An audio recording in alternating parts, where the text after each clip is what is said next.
day. And to bring up our next speaker, I'd like to introduce, she is the co-founder of Rice, Hadley, Gates, and Manuel, LLC, advises top companies on international policy, specializing in US-China relations, emerging markets, and AI's global impact. She's also the author and serves on corporate boards and is a former US diplomat. Help me welcome Anja Manuel.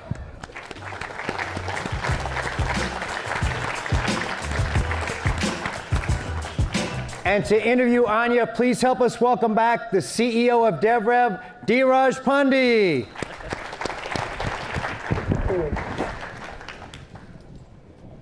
Thank you, Jeff, and thank you, Anja, for really being here. You were mentioning about how this reminds you of 10 years ago when we met for the first time. Yes. Early days of Nutanix. That's right. And no conference is complete without talking about things that are about life. Not just about work, not just about tech.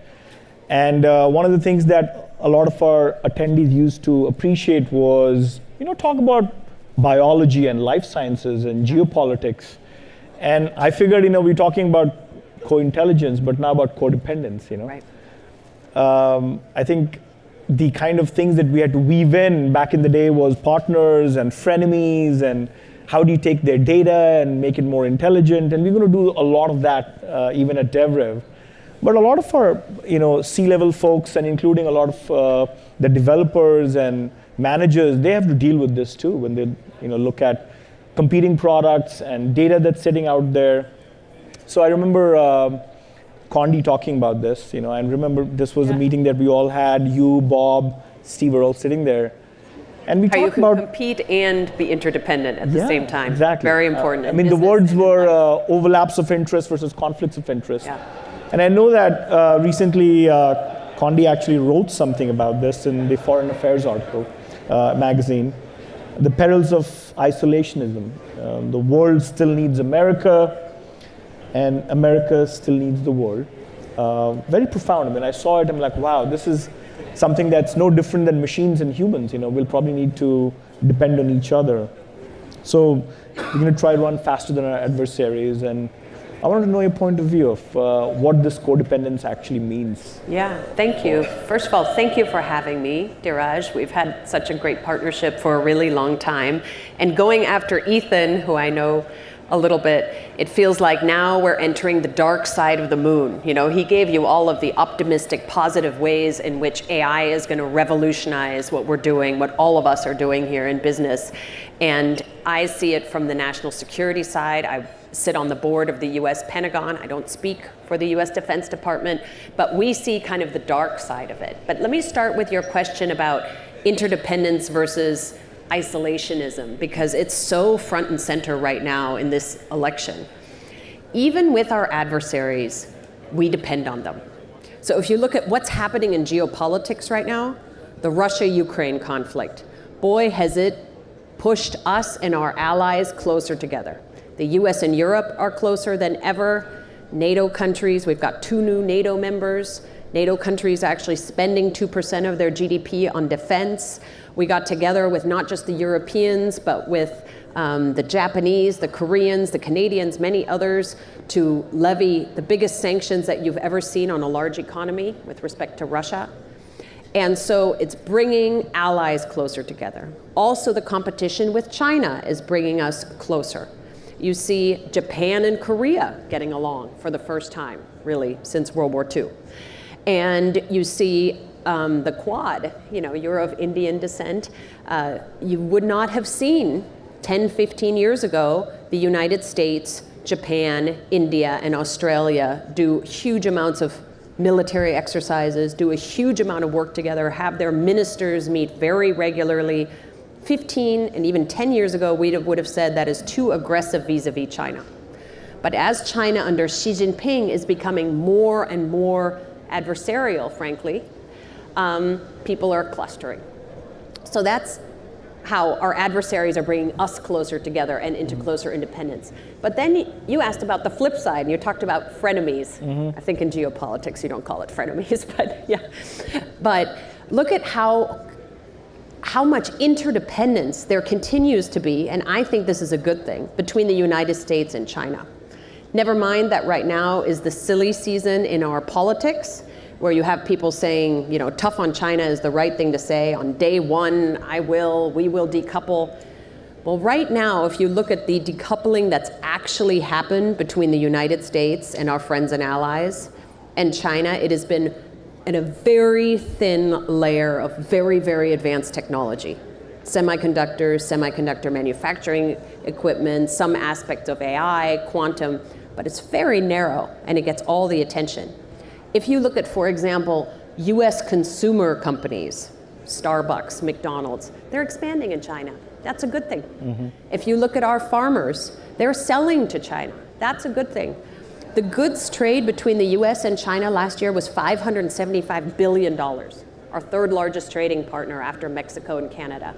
So it is important that we don't lose sight, just like in business, it's important not to lose sight of, you may compete really, really hard in this one area, but then you're still gonna do business together in another, or you're even gonna cooperate. And the prime example I would use there with China is we cannot solve the climate crisis without them. And while they haven't gone all the way to what the US wants to do, boy, they've been enormously helpful. But, we talked about sleepwalking. World War I was about sleepwalking into a war. Yeah. Are we at a status quo with China, or do you feel like we can actually be sleepwalking into another Cold War in the next 3 to 5 years? Yeah, that's a good way of putting it. Well, we're not asleep.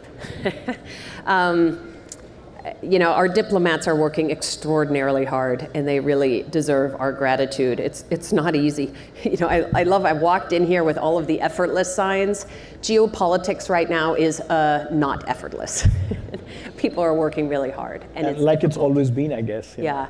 So if to the extent we mean sleepwalking into a conflict that we're not aware it might happen, that's certainly not the case. But I do worry about sleepwalking in this sense. As we in the United States and also in other Western capitals are more and more aggressive in how we speak about China, we're in danger of speaking very loudly and carrying a small stick. And that is always very dangerous. Like if you look, for example, at all of the headlines that you get around a potential Taiwan crisis, you see military folks out there saying, well, if there's an invasion of Taiwan, the US will help. Well, it's not normally how the Chinese operate. We think, for example, a Taiwan crisis, which by the way would impact all of us in this room, because as you know, the vast majority of the world's advanced chips are made there. Mm-hmm. The way that crisis is likely to unfold, in our view, is a strangulation strategy. And you can already see the Chinese doing this. Since 2022, since Nancy Pelosi's visit, the Chinese have put more and more planes, ships, things across the median line between Taiwan and China. They've encircled the island. They occasionally do military exercises, which makes it hard to land at the Taipei airport, hard to get ships in and out. And what happens? If you're doing business, at some point your flight hub becomes Seoul, not Taipei. Mm-hmm. At some point, your supply chains get moved, and then it's easier to swallow. So that kind of sleepwalking crisis, I would be worried about. So do you think their love for Taiwan completely overpowers everything else, including a 20, 30-year displacement and dislocation, because they're thinking 100 years? And how do business leaders here think about that to really maybe a 2026, 2027, depending on how Ukraine, Russia goes? I mean, we'll see when we talk about that as well.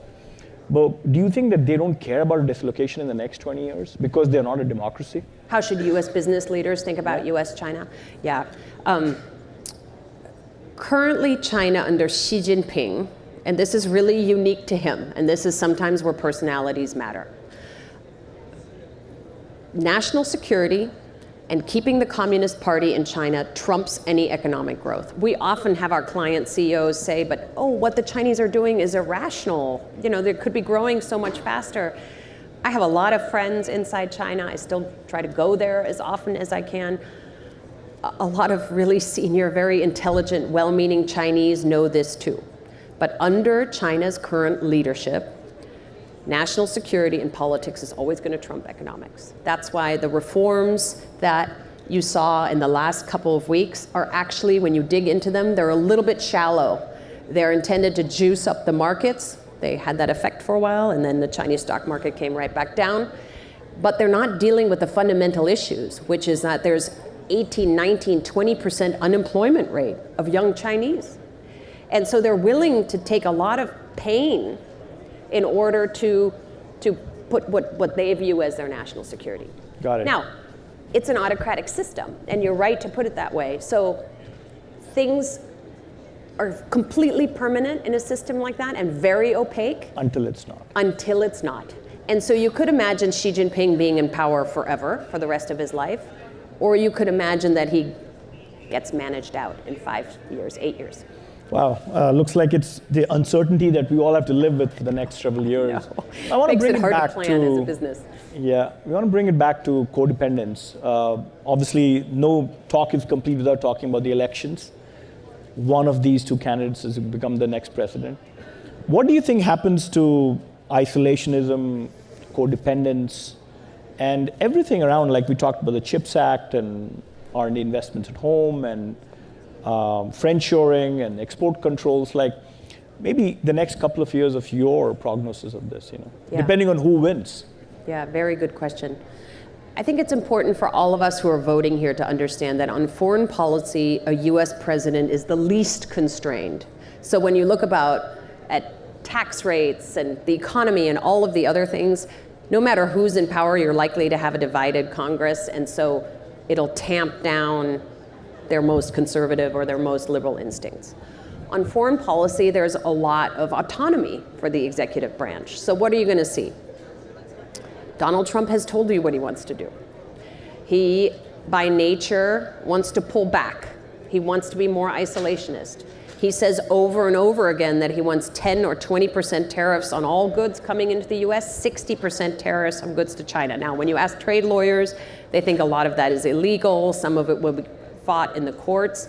But we would likely have a president who wants to go back to an era of protectionism like we have not seen since the 1930s, in a way that will impact inflation, that will impact our economic growth. Can he get all those tariffs through? Probably not. But that's the direction of travel. He is skeptical. And you don't think that's just empty threats? No, I think you have to take him seriously. I don't think you can implement all of it, but I think you have to take what the president says seriously. On our alliances, President Trump, when he was in power from 2016 to 2020, was quite skeptical of those alliances. He didn't pull out of NATO, and he likes to do a deal, and so now he takes credit for them all ponying up the money. He threatened to pull out of our bases in Japan and in Korea. I think he would be prevented from doing that, but his instinct is we're giving more to our alliances and those guys need to pay up. Kamala Harris's instincts are very much like Biden's.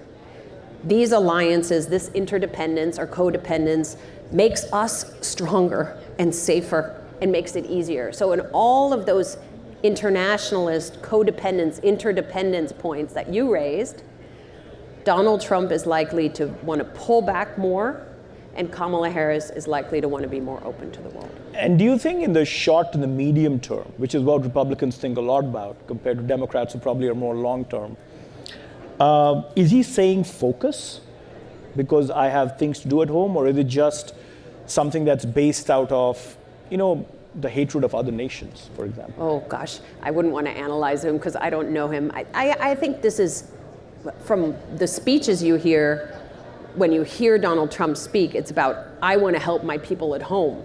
Great, but sometimes the things you do to help the people at home aren't so obvious. Like, as you can tell, my bias here, I'm a big believer that the international order has really enormously helped us here in the United States, as it has helped Europeans, as it has helped Indians, having safe sea lanes, having no wars, having a trading system that works, where we're not solving disputes by levying tariffs on each other or gunboat diplomacy. Those are all good things. It means that companies like yours and all the other ones in the Valley are able to exist and thrive. So true, so true. Speaking of regulation, and obviously, we're so excited based on what Ethan was saying. First of all, so full of energy and positivity, and what's He the did art put of 2 possible. hours of content in 30 minutes. Half an hour, yeah. What do you think of regulation? Like, what should we actually see governments do, if at all? And is it even the right thing to do right now? Yeah, heated debate, as you know, on AI regulation. And as we just said in the beginning, Ethan showed you the positive, happy side of what AI is going to do. And I live here, I'm a believer. I would say that's probably 95% true. But like with every technology, people will use it for good and for bad. And my world, the national security world, and my colleagues, you kind of see the dark side of the moon. And so what we worry about with AI from a national security perspective are a couple of things. How it intersects with other technologies that could potentially harm humans in the physical world. What it can do with cyber. Is it going to make cyber attacks better and more advanced? It's already being used hugely to scale them up, just like you can do a marketing campaign, you can do a phishing campaign very efficiently. Yep. How it intersects with bio and chemical weapons. You still need a wet lab to create those things, but now it's like having a PhD student on your shoulder as you're trying to come up with the next anthrax and coaching you through it, telling you what you did wrong, fixing it. So there are always going to be people who use even the best technologies for the dark side. Does that mean we should shut down AI innovation? Absolutely not. But I think limited, very targeted, narrow regulation that focuses on these real-world harms. I don't want to talk yet about bias. There are lots of other issues you can talk about, but that talks about how AI can harm us in the physical world. I think that kind of testing is vital. A lot of the big advanced models are doing it voluntarily now. The UK has set up an amazing AI safety institute. I believe that kind of limited testing should be mandatory. And by the way, the safety institutes are doing that testing in days or weeks, so it doesn't slow you down. Like, you don't put a dangerous drug on the market without having testing. You probably don't want the most advanced AI on the market without basic safety testing. So maybe take this back to the 90s. We thought we had NPT, non-proliferation treaty for the nuclear side of things, and yet North Korea was doing what it was doing, with Iran and Pakistan and everybody else.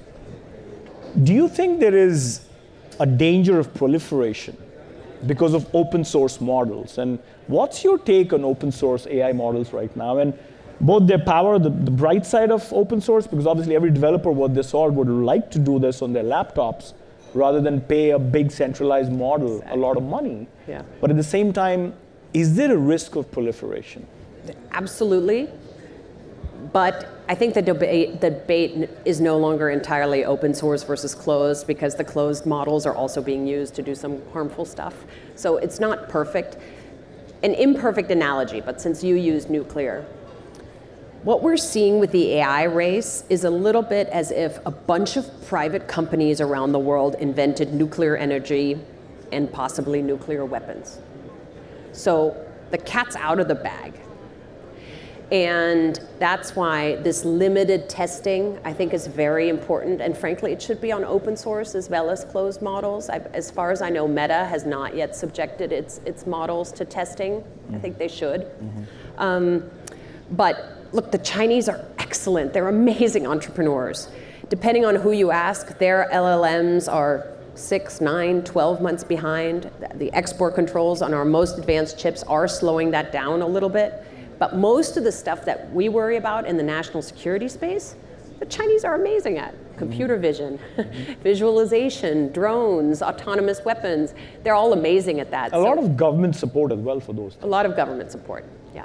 So one last question. Interest rates are coming down.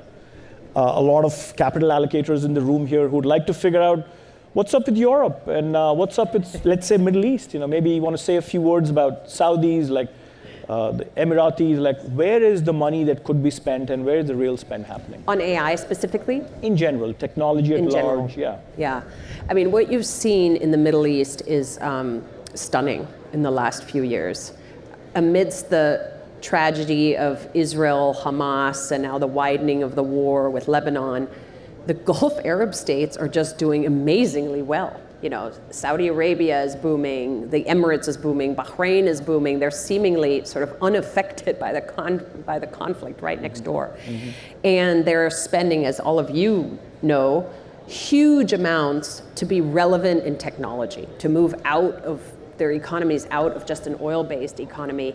And if you look at the money being put to work, like Microsoft and G42 and others in the UAE just announced a $30 billion fund that's going to rise to $100 billion when you add debt. Do you think they're distancing from China as part of this?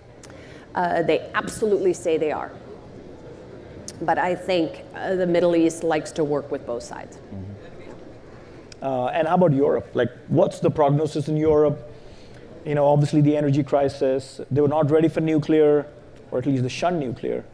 And they were not ready for green, and they're dependent too much on Russia, speaking of codependence. Yeah. How bad was the last 15 years of planning in Europe that it came to this? Yeah, it's interesting. I was on the phone with a friend from Germany this morning, German amazing tech entrepreneur, and he's like, we are not growing. Zero growth in Germany. You just can't do that. It's -1 right now. Yeah, exactly. So that's a problem. They need less sclerotic governments, but it's still a pretty good place to be. And you have good entrepreneurs there. So I'm hopeful and optimistic about Europe. And when they need to change, man, it's a little bit slow, but it happens. I mean, if you look at February 2022, I think a huge amount of their natural gas came from Russia. The US supplied a quarter. Within 1.5 years, what we supplied to Europe went up to 50%. So shift is possible when it's required. And it's actually, I would tell you, it's more of a good news story than gets told. Like the idea that there's an enormous war in the middle of Europe. And for the first couple of months, you had factories having to run on less and shut down. But now basically we've moved through it. And factories are running at full speed in Europe, even in Ukraine, frankly, in the west of Ukraine. I think this is a good news story that doesn't get told often enough. Awesome. Well, thank you so much, Anja. I mean, always a pleasure to learn from you. And for those of you who want to actually stick around for the Grace lunch, it looks like you're staying back for lunch. Yes. Women in AI event that we're doing. And let's celebrate the 10 years that we've actually spent together. Thank you nice. again. Thank you, Dheeraj. Thank you. Great.